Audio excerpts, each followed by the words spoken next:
జాబితాలోకి వెంటనే రజకులను ఎస్సీ తాలూకు వెంటనే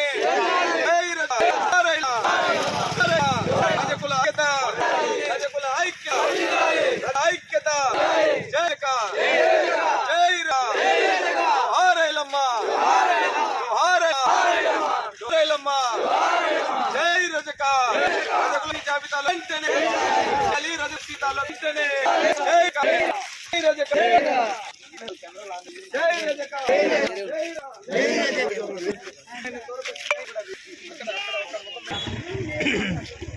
మంచిగా రావాలి తమ ఐఫోన్లది ఆయనకి ఒకటి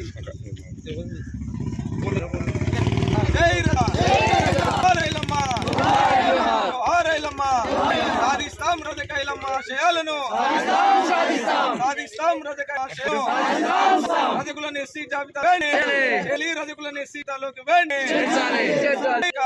జోహారైలమ్మ జోహారైలమ్మ సాధిస్తాం రజక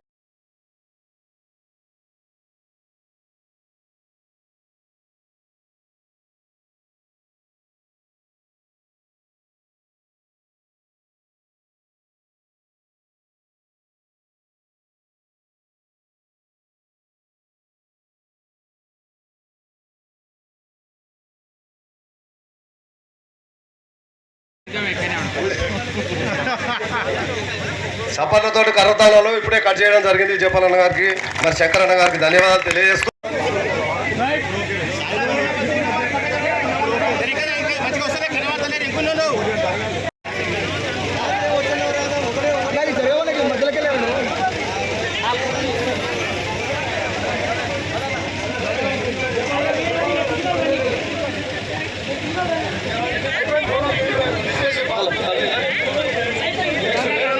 రావిచేడు గ్రామ పంచాయతీలో రజక ఐలమ్మ విగ్రహాన్ని ఆవిష్కరించుకోవడం జరిగింది.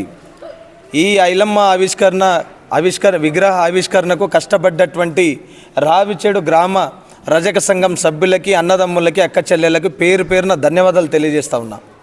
ఈరోజు నేను ఒకటే మాట అడగదలుచుకున్నా. కాంగ్రెస్ ప్రభుత్వాన్ని, ముఖ్యమంత్రి రేవంత్ రెడ్డి గారిని నేను ఒకటే విషయం అడగదలుచుకున్నా. ట్యాంక్ బండ్ మీద ఐలమ్మ విగ్రహం పెడతానని 2 సంవత్సరాలు దాటిపోయింది. ఎన్నికల కంటే ముందు మీరు హామీ ఇచ్చినారు. హామీ ఏమైందని చెప్పేసి ముఖ్యమంత్రి గారిని ప్రశ్నిస్తూ ఉన్నా. అదేవిధంగా ఈరోజు తెలంగాణ రాష్ట్రంలో రజకులకు పోయింది. ఇప్పుడు గెలిచి 20 నెలలు కానికే వస్తుంది. తెలంగాణ రాష్ట్రంలో రజకులకు నయా పైసా పని కూడా ఈ ముఖ్యమంత్రి కాంగ్రెస్ ప్రభుత్వం చేయలేదన్న విషయాన్ని మీ అందరికీ నేను తెలియజేస్తా ఉన్నా. మీడియా పరంగా ముఖ్యమంత్రి గారు నేను ఒకటే డిమాండ్ చేస్తూ ఉన్నా. రజకులను కేంద్రంలో 18 రాష్ట్రాలలో 3 కేంద్రపాలిత ప్రాంతాల్లో రజకులను ఎస్సీ జాబితాలో చేర్చినారు. అంబేద్కర్ గారు రాసిన రాజ్యాంగం ప్రకారంగా తెలంగాణలో ఉన్నటువంటి రజకులను జనాభా దామాష ప్రకారంగా ఎస్సీ జాబితాలోకి చేర్చాలని చెప్పేసి అఖిల భారత రజక సంఘం డిమాండ్ చేస్తూ ఉంది. 2016లో మీరే కదా ఇప్పుడు ఉన్నటువంటి ముఖ్యమంత్రి గారు, అప్పుడు ఉన్నటువంటి ప్రతిపక్ష లీడర్గా ఉన్నప్పుడు అసెంబ్లీలో మేమే మాట్లాడించిన.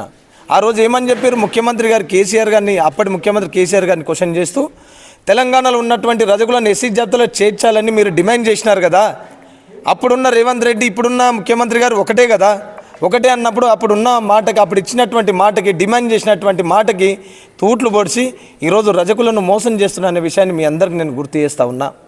ఇంకొక విషయం, తెలంగాణ రాష్ట్రంలో రజకులకు రక్షణ కరువైపోయింది.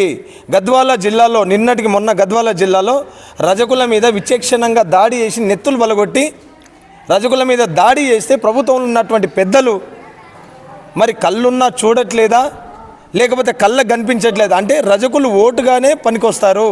రజకుల మీద దాడులు జరిగినా, రజకులను గ్రామ బహిష్కరణలు చేసినా ఈ తెలంగాణ రాష్ట్రంలో అంబేద్కర్ గారి రాజ్యాంగం నడుస్తుందా, లేకపోతే ఇంకేమైనా రాజ్యాంగం నడుస్తుందా అని చెప్పేసి ప్రభుత్వాన్ని ప్రశ్నిస్తూ ఉన్నా.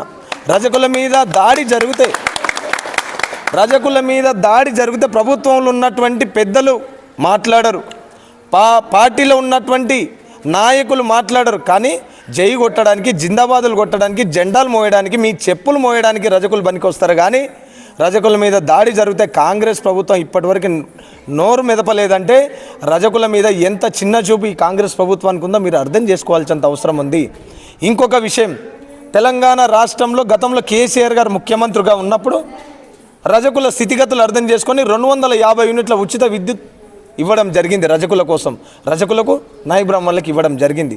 దానిని కేసీఆర్ గారు ముఖ్యమంత్రిగా ఉన్నప్పుడు పట్టించుకోకపోతే 2 సార్లు చెలో అసెంబ్లీ చేసిన నేనే 2 సార్లు చెలో అసెంబ్లీ చేసి గత ముఖ్యమంత్రితోటి 2 సార్లు కరెంటు బిల్లులు కట్టించినాం. కరెంటు బిల్లులు కట్టించినందుకే కరెంటు కనెక్షన్ పీకలేదు. మీరు ఎన్నికల కంటే ముందు ఏం హామీ ఇచ్చారు? కేసీఆర్ గారు 250 యూనిట్ల కరెంట్ ఇస్తే దాన్ని కొనసాగిస్తానని ఈ ముఖ్యమంత్రి గారు చెప్పారు. ఇప్పటికి 20 నెలలు దాటిపోతుంది. ఒక్కొక్క ఇంటికి 50,000 1,00,000 రూపాయలు 60,000 బిల్లులు వచ్చి గ్రామ స్థాయిలో కరెంటు వాళ్ళు రజకులను వేధిస్తూ ఉన్నారు.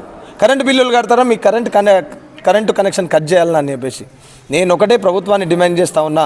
మీకు చిత్తశుద్ధి ఉంటే మీరు ఇచ్చిన మాట ప్రకారంగానే రజకులకు ఇస్తున్నట్టు 250 యూనిట్ల ఉచిత విద్యుత్ పెండింగ్ బకాయిలను వెంటనే చెల్లించాలని చెప్పేసి అఖిల భారత రజక సంఘం డిమాండ్ చేస్తూ ఉంది. లేకపోతే రాబోయే గ్రామ పంచాయతీ ఎన్నికలలో కర్రుగాల్చి వాత పెట్టడానికి కాంగ్రెస్ పార్టీని ఓడించడానికి రజకులంతా గ్రామ స్థాయిలో సిద్ధంగా ఉన్నారని చెప్పేసి ప్రభుత్వానికి హెచ్చరిక జారీ చేస్తూ ఉన్నా. అదేవిధంగా తెలంగాణలో ఉన్నటువంటి రజకులకు ఆత్మగౌరవ భవనం కోసము గత ముఖ్యమంత్రి కేసీఆర్ గారి హయాంలో రజక భవనానికి మేడిపల్లి దగ్గర 2.5 ఎకరాల స్థలాన్ని కేటాయించడం జరిగింది. ఆనాడు ముఖ్యమంత్రి గారు డిమాండ్ చేసి అక్కడ స్థలం కేటాయించడం జరిగింది. దాని తర్వాత ఈ ముఖ్యమంత్రి గారు రేవంత్ రెడ్డి గారు గెలిచిన తర్వాత మేడిపల్లిలో కరెక్ట్ కాదు, ఉప్పల్ బగాయత్లో రజక భవనాన్ని నిర్మిస్తామని గొప్ప మాటలు చెప్పిండు. ఈరోజు నేను ఒకటే డిమాండ్ చేస్తూ ఉన్నా, ఉప్పల్ బగాయత్లో రజక భవనానికి స్థలం ఇస్తామని చెప్పి ఈరోజు కుక్కలు పడుకున్నటువంటి పరిస్థితి అక్కడ ఉంది. స్థలం ఎక్కడుందో కూడా తెలియదు. కాబట్టి ముఖ్యమంత్రి గారు నేను డిమాండ్ చేస్తూ ఉన్నా, రజక ఆత్మగౌరవ భవనం కోసము ఉప్పల్ మేడిపల్లి కానీ ఇంకొకటి ఉప్పల్ బగాయత్ కానీ మాకు అవసరం లేదు. గతంలో ఎస్టీ కోసము, ఎస్సీల కోసం, బీసీల కోసం ఏదైతే కోకాపేటలో రజక భవనాల కోసం వాళ్ళ కులాల ఆత్మ గౌరవాల భవనం కోసము స్థలాన్ని ఏ విధంగా కేటాయించారో రజక భవనం కోసం కూడా కోకాపేటలోనే స్థలాన్ని కేటాయించాలని చెప్పేసి అఖిల భారత రజక సంఘం డిమాండ్ చేస్తూ ఉంది. ఇంకొక విషయం, రాబోయే స్థానిక ఎన్నికల్లో ఒక ప్రభుత్వమే కాదు అన్ని పార్టీలకు నేను హెచ్చరిక జారీ చేస్తూ ఉన్నా. ఇక్కడి నుంచి రాబోయే స్థానిక ఎన్నికల్లో ఎంపీటీసీలుగా, జెడ్పీటీసీలుగా, సర్పంచ్లుగా, వార్డు మెంబర్లుగా, జెడ్పీపీలుగా ప్రతి ఒక్క అవకాశం ఉన్నప్పటికీ అవకాశం ఉన్న చోట రజకులకు టికెట్లు కేటాయించి రజకులను బరిలో నిలపాలని చెప్పేసి అన్ని పార్టీలకు హెచ్చరిక జారీ చేస్తూ ఉన్నా. లేకపోతే అన్ని పార్టీలకు కూడా గ్రామాలలో మా పార్టీ అభ్యర్థులను నిలబెట్టి మా యువకులను నిలబెడతాము. రజకులు అంటే మీకు కళ్ళ కింద కనిపిస్తలేదా? మేము చెప్తా ఉన్నాము, రాజ్యాంగబద్ధంగా మేమెంతో మాకంత వాటర్ రావాల్సిందే.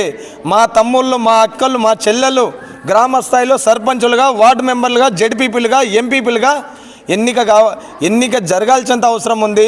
లేకపోతే మా నాయకులను, మా అన్నదమ్ములను కూడా మీరు అర్హత ఉన్న పక్కకు పెడితే తప్పకుండా అక్కడ నిలబెట్టి మీ పార్టీలను ఓడగొట్టడానికి, బొందబెట్టడానికి రజకులు సిద్ధంగా ఉన్నారని చెప్పేసి అన్ని పార్టీలకు హెచ్చరిక జారీ చేస్తూ ఉన్నా.